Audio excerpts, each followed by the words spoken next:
Europe Midi. Europe Midi. Midi 14h. Wendy Bouchard. En direct et en public, je vous pose cette question. Vous pouvez réagir dès à présent au 39 21. Que pensez-vous de l'expérimentation des salles de shoot? C'était l'article 9 du projet de loi de modernisation du système de santé qui a été voté par 50 voix contre 24. 4 heures de débat enflammé entre la droite et la gauche. Et au final, les députés qui valident l'expérimentation pour un maximum de 6 ans de ces salles de consommation de drogue avec cet objectif, limiter les risques de contamination du VIH, d'hépatite C ou d'overdose. Bonjour Jean-Pierre Couteron. Bonjour. Vous êtes psychologue clinicien, président de la Fédération Addiction.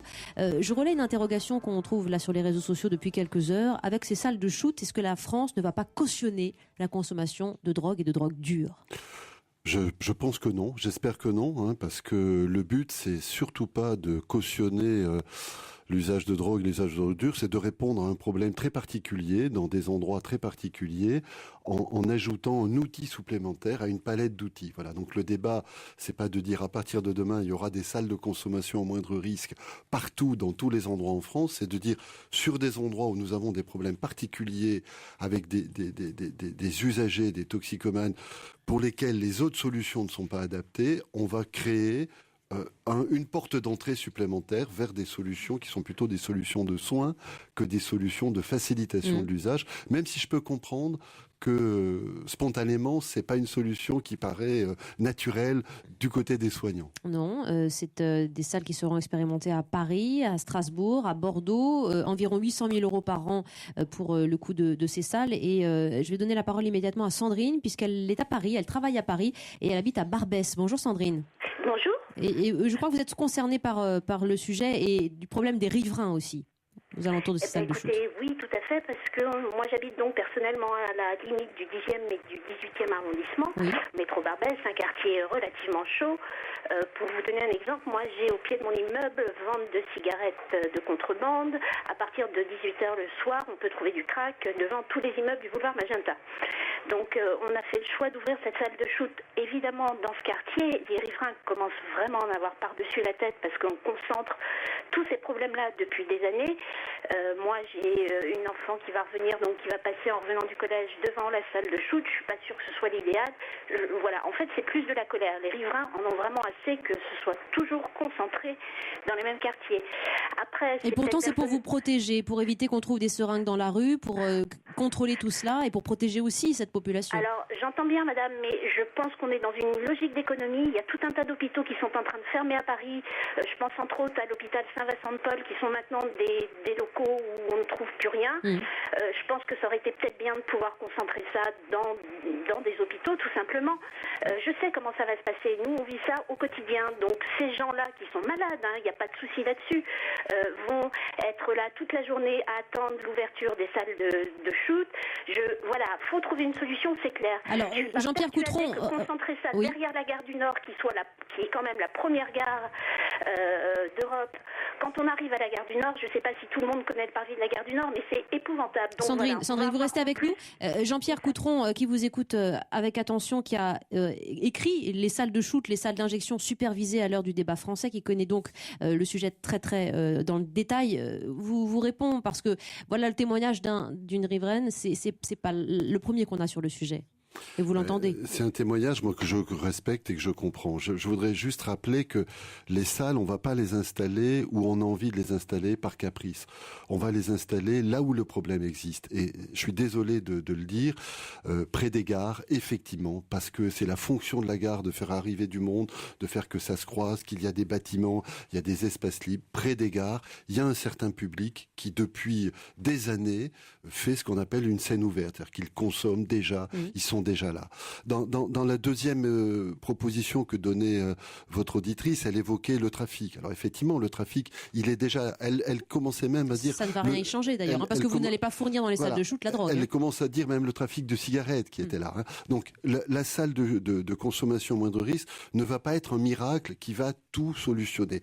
Mais je crois quand même qu'il faut entendre que c'est une façon de faire descendre l'intensité d'un certain nombre de problèmes, que c'est une façon de mettre un public qui n'est quasiment pas en contact avec des acteurs éducatifs, des acteurs du soin, des acteurs de la santé, de les mettre en contact avec ces acteurs. C'est donc Je ne lui vendrai pas une solution miracle. Je peux lui garantir qu'on met pas là pour embêter, mais on met là où il y en a besoin. C'est la fonction de cet outil. Et qu'ensuite, si ça fonctionne, et on est là pour expérimenter, on est là pour le faire fonctionner, ça amènera une diminution du problème. Peut-être pas une disparition. Je crois qu'il faut être réaliste avec un certain nombre de problèmes, mais certainement une disparition. Moi, je vais régulièrement voir dans des pays où il y a d'autres salles de consommation. Ce serait illusoire de dire que tous les problèmes ont disparu, mais je vous assure que se promener à côté de Quai Neuf, je l'ai fait avec beaucoup de personnes qui ne savaient pas que c'était ça, la salle de consommation au moindre risque installée en Suisse. Comment ça se passe dans cette salle de shoot? Ève Roger nous l'expliquait tout à l'heure, le toxicomane arrive avec un produit qui ne lui est pas fourni sur place, mais on lui donne un kit stérile d'injection. C'est un professionnel qui vérifie la qualité et la quantité, donc il y a quand même un encadrement. Il y a un encadrement aussi médico-social avec des psychologues. Et beaucoup de questions se posent en studio. Je vais vous donner la parole, monsieur. Bonjour. Par rapport à cet encadrement, moi je voulais savoir qui est-ce qui va encadrer, et finalement Wendy parlait de quelque chose comme 800 000 € par an pour la salle de shoot. Mais qui va payer ça? Parce que les médecins, c'est la fonction publique, mais qui va la payer? Les contribuables? Alors c'est payé par les contribuables, comme il y avait un débat hier sur les communautés thérapeutiques, qui sont des lieux qui accompagnent au sevrage. Moi je voudrais rappeler que je me suis battu pour ouvrir les communautés thérapeutiques en France. À l'époque où personne n'en voulait, on nous disait la même chose, c'est trop cher. C'est quoi les communautés thérapeutiques? Ce sont des lieux où des personnes vont séjourner pendant un an pour terminer par le sevrage sans aucun traitement. Donc c'était opposé par des députés en disant les mauvaises salles de consommation, les bonnes communautés thérapeutiques. Le problème, c'est que les personnes qui sont en ce moment dans ces lieux près de la gare du Nord, si vous les mettez directement dans des lits d'hôpitaux, si vous les mettez directement dans des communautés thérapeutiques, vous allez dépenser des milliers d'euros pour rien du tout. Ils vont sortir, 3-4 jours plus tard, ils vont repartir. Donc l'expérience montre que quand on veut faire monter quelqu'un sur un escalier, il faut faire des marches, il faut monter progressivement. D'accord, mais ils sont combien ces toxicomanes aujourd'hui? Sur la zone de la gare du Nord, c'est difficile de l'estimer à l'unité près, mais on compte à peu près 1 millier de personnes au sens large qui pourraient relever de ces dispositifs. Vous n'allez pas les mettre dans une communauté thérapeutique à 30 places pour un programme de 12 mois. Estelle réagit sur Twitter à l'instant. Est-ce que les vrais addicts vont vraiment se rendre en salle de shoot? J'ai l'impression qu'eux ne sont pas concernés. Mais Ils peuvent se droguer partout, en somme. Encore une fois, ce qui est difficile, dans la salle, il y a aujourd'hui, là, dans le studio, il y a des enfants, il y a des gens de tous les âges. Eh bien, les personnes qui ont des problèmes d'addiction, c'est pareil que votre salle. Il y a des gens de tous les âges, il y a des gens de toutes les histoires. Vous savez très bien qu'il y a des usagers de drogue qui sont insérés, qui vont au boulot tous les matins, qui travaillent. Ceux-là n'ont pas besoin de ce lieu-là, et ceux-là sont reçus dans d'autres propositions de soins.